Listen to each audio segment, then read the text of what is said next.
Officer for NATO Maritime Command, and I'm going to act as your moderator today.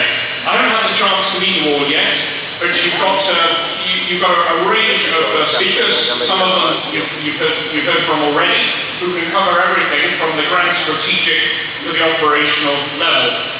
What I would ask of you is, we've got about 25 minutes, and what I would ask is that when you want to put a question, put your hand up please. When I call you, please give your name and your affiliation. That would be hugely useful. So, without further ado, I'm going to hand over to the Chairman of the Military Committee. I think he's got some opening remarks.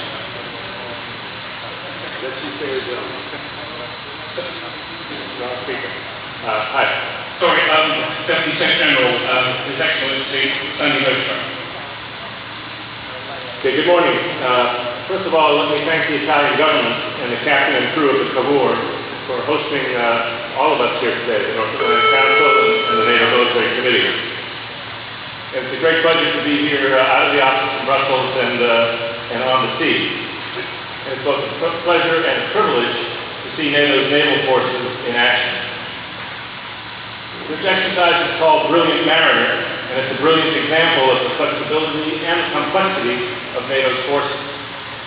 23 ships from 6 nations, home to thousands of sailors and airmen, all training with the same mission and the same purpose, to make sure that NATO is able to respond to any threat from any direction, on land, at sea, and in the air. This exercise tests and sharpens the ability of units from different NATO countries to work together seamlessly. It makes sure that NATO's maritime commanders have the experience and the expertise that they need to command and control these units whenever called upon to do so.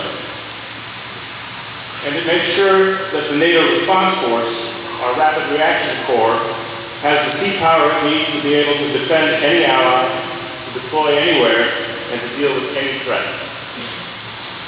So Brilliant Mariner is a vital part of keeping NATO's spearhead sharp and ready for use. I don't think it's an understatement to say that NATO is the gold standard of military cooperation between different countries and forces. We have learned the hard way through our operations in Afghanistan and Kosovo, the Mediterranean, and off the Horn of Africa. It's exercises like this one that will help us remain ready to deal with any threat and to conduct any future operation together.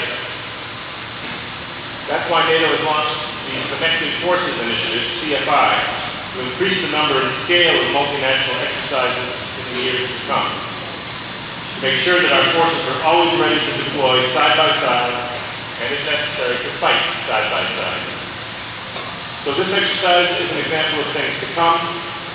You're actually seeing the NATO of the future being exercised here today.